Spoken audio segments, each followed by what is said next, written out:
So how have you been? I've been well. I appreciate you having me on your show. It came highly recommended that I appear with you, and I know we've been trying to set it up for a while. Yeah, I was excited to I was really excited to talk to you. I didn't actually think it was going to happen when one of the people who work with me actually suggested the idea. So I'm happy that it actually did happen. And after an exciting weekend too at the Capitol. Yeah, I don't we know if you saw covered any of that. when I was streaming Saturday, we picked up a little bit of your interviews with some of the people there. Yeah, it was some very interesting interviews. What really struck me was how readily they all gave up information about themselves. Not only Mm. would they state their like full name, but they would many of them even stated, "Yeah, I was at the Capitol. I tried to storm it. No, I haven't. The authorities have not contacted me." It's like, why are you saying this in front of a camera? This is a terrible idea. Yeah, And that was weird. And then the other thing also was they the organizer I think was like advising people don't really do interviews, don't talk to people because basically it was clear that Matt Brainerd thought if people are interviewed, they're going to look stupid. And so he was and advising people not to talk. he And was they right. did. I mean, he was exactly right. Yeah. I mean, the comments. By the way, we just released 2 minutes ago, actually, the footage on YouTube for Mm. anybody who wants to go see that Dylan Bird TV. But we talked to people who told us that like Biden hated Catholics, that the vaccine was evil, the mark of the beast. We had people tell us. Actually, there was one man who was flying a Chinese flag, saying it's already China. Might as well just like please our new overlords, right? And of course there was a person who admitted to storming the Capitol, and he said that though he was a victim of police brutality, he was trying to like put that angle on it. And the reason why he said he was maced so much that it, and this is his wording, not mine, that they maced my balls. It dripped down his whole body. They maced him so much. That's sounds more of a physics problem than anything else. I would agree there. The And one then thing I was yeah. going to say is, and listen, this is a suggestion which is worth what you paid for it, which is nothing. But one of the things I thought might be, and maybe you did this later, I only watched a little bit. There were times when you were interviewing someone and they would say something completely crazy Hmm. and you would counterpoint them with like an opposing fact, which is obviously great. But one of Yeah. the things I stopped doing is, or one of the reasons I stopped doing that in those situations is we can't possibly have the opposing facts on all of these things, even if we know people are feeding us bullshit. So True. I tend to take the approach of when I know someone's saying something completely bonkers, just keep asking them how they learned that, how they came up with that, rather than trying to counterpoint them, because eventually you might get to a point where your counterpoint, you don't have the facts either because what they're saying is so bonkers. And so you kind of get to a standstill where I've found that it often works out better just to keep saying, really, where did you hear that? How did you learn that? How do you know that that's true? And then they end up hanging themselves in a way where maybe they wouldn't if you just keep going point counterpoint with them. It's just an idea, and maybe you were doing that later too. I don't know. It is true. I mean, eventually we ran into a guy who was telling me how Bill Gates ran the UN, and I would ask him where he heard that, and then Right. he of course freaked out, and that did work better. And I guess what was the old term, the whole thing I was told, it was something along the lines of no one wins anything from winning against a fool, right? If you're Hmm. debating somebody who's a complete whack job, you gain nothing if you look good. They're a complete Right. whack job. But if you actually trip up in any way, then you just look like 10 times the fool because you lost to a complete whack job. That's another reason why I think it's better in those situations just to keep asking them questions about how they learned this stuff. Because at any point that you're not as even aware of what they're talking about, it almost ends up kind of looking like, well, either of them might have been right. You know what I mean? Yeah, I there was one moment which I especially liked where I asked somebody, they said that everything you're saying is oxymoronic, and I said, define that word. And then they just like shut down. And just getting them, just asking them for the definitions of what they're saying, their Yeah. sources, that unironically was the best moments and all of the interviews that I had. So I do agree with you on that, actually. I That's think you're not right on that. surprising to me that that happened. Yeah, I mean, this is the third big thing I went to. The last two was the Million MAGA March, Yep. and that's where I got maced by the Proud Boys, and that was a joy. And then the Wow. other one was January 6th, which I made the very intelligent decision to go to the January 6th because at the time I just thought it was going to be a protest Yeah. in a Biden hoodie. I went there in a Biden hoodie, alone, which was a fool's errand, I can say. But I did not get physically assaulted. Mhm. So I got out better than I think logic would say I would have gotten out of that. Did authorities at all want to talk to you just because you were there? I've never been contacted by authorities. And the Oh. thing that's interesting about that is I got a decent amount of pictures, video. I streamed a decent amount of it. And when I got up to the Capitol steps, and I actually got, I think, the only angle that's available online of them physically attacking the reporters. Oh, Because okay. as everybody knows, they attacked the reporters, took their equipment, and smashed it. Most people have seen the footage afterwards where they're smashing the equipment. Right. I actually saw the interaction that led up to that.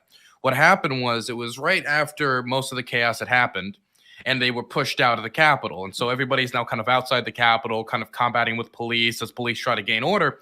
And then there's the reporters there, and they have this tiny little metal gate dividing them from the rioters. Mhm. And one of the reporters just says, "There's a riot behind me at the DC Capitol," which is true under anyone's definition, even if you wanted to be as generous as you wanted to the people who were participating in that day.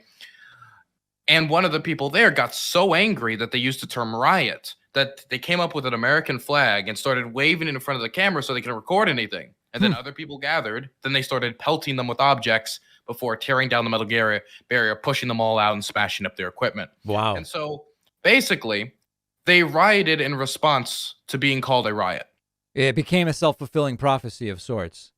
Exactly. It became a self-fulfilling prophecy. How many hours were you there that day? I was there from, I would say, noon to maybe about 5 or 6. Oh, okay. So Did you for a bring decent did you amount bring of time. snacks? I did not bring snacks. That was also another error I made. Maybe in a tricky situation, I think that if I got cornered, I could open a bag of Lay's potato chips, throw a couple in the air, and maybe they'd scatter. Yeah. What are you what are you, like a barbecue guy, or what potato chip flavor? Salt and vinegar has always been the way I go. Ooh, Salt and that vinegar. makes me question this interview, to be honest. I mean, I know it takes a dignifying modern man to like salt and vinegar, and I am of the younger variety, right? Yeah. No, barbecue's the way I. Now, I'm curious, in all seriousness, did the rioters bring food and drinks?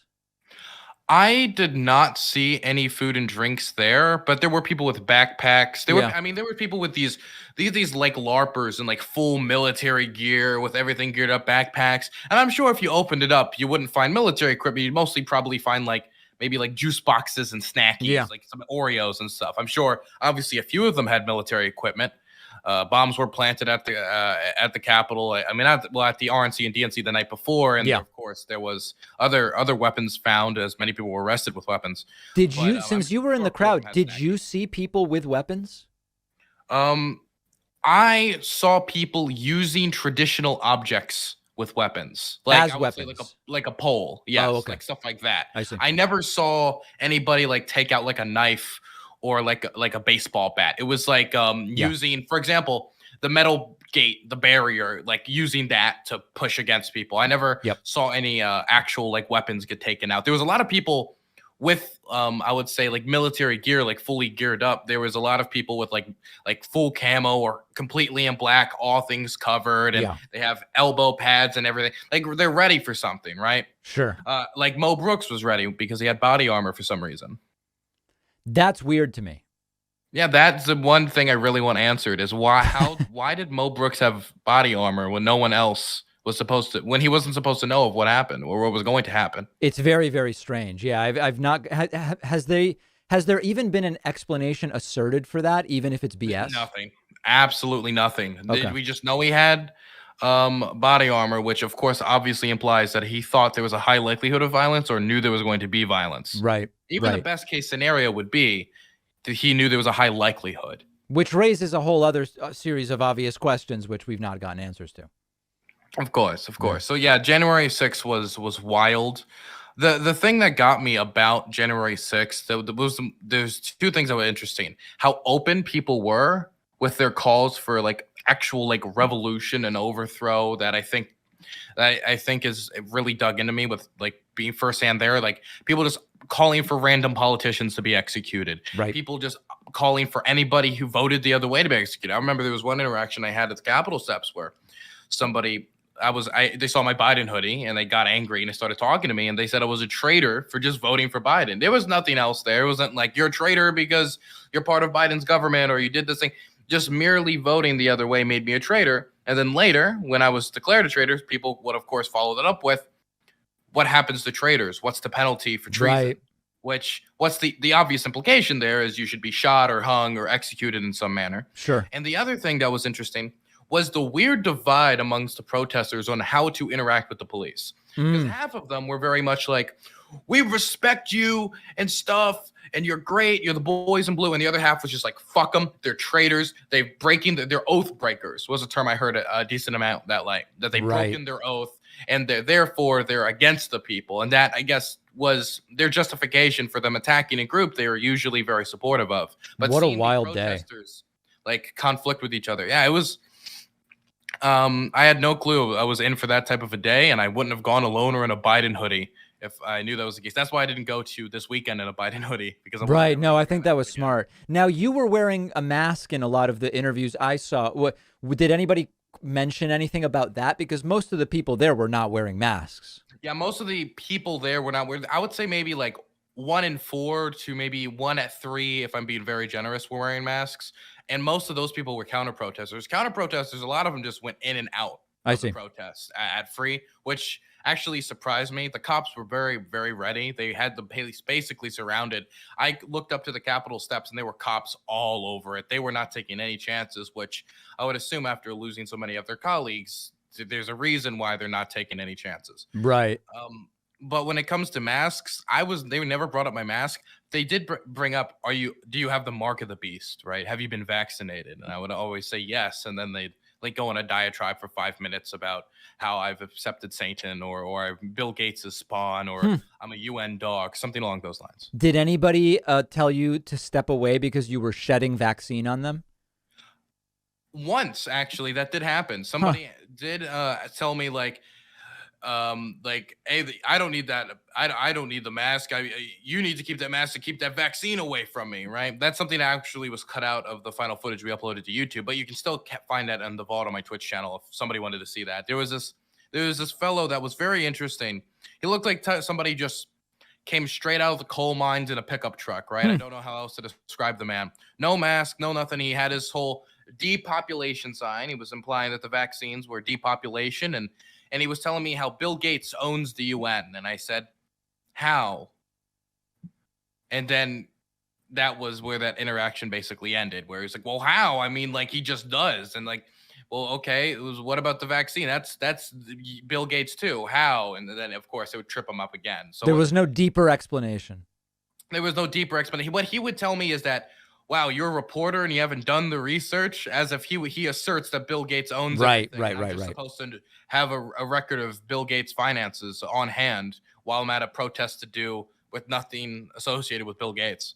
So are you, I mean, I'm guessing you're not dissuaded from doing more of these in-person things because it was basically fine over the weekend. Oh yeah. I mean, the first two I went to were obviously the most violent. The Million MAGA March, I actually had to try to get medical help for somebody who was stabbed. Oh my God. After we were charged, that was an experience. Wow. And the DC protests or January 6th insurrection, whatever the hell you want to call it, that obviously, while I never had physical violence done against me that night, which I still think is a miracle, I saw enough of it and I saw enough type of rhetoric thrown my way to at least teach me a few lessons on how to approach protests going forward. Like, never go alone. Right. It's a big tip I would always give everybody, because what would happen a lot of times with the Proud Boys of the Million MAGA March is they would find people walking home alone, and if they wearing too much black, you're just gonna get jumped, right? On the belief that they're Antifa or what? Yes. On the belief that they're Antifa. I see. Right? If you're wearing too much black, then you look like Antifa. You're gonna get jumped. Right. And you don't know how much help you're gonna get from the cops. Sometimes it's a lot. Sometimes it's none. It really depends on their resources. It depends on where they are. And a lot of times you'll just like watch the cops will be there and nothing will happen. Maybe it's because they don't feel they have the means to do it, or I have no clue. I'm not an expert in police tactics. Right. So always go with like buddies. Would be like the number one tip I've learned, because the first 2 times I didn't go with buddies, and I'm very lucky that nothing happened to me. Yeah, that seems at minimum, like the minimum you want to do, go in a group.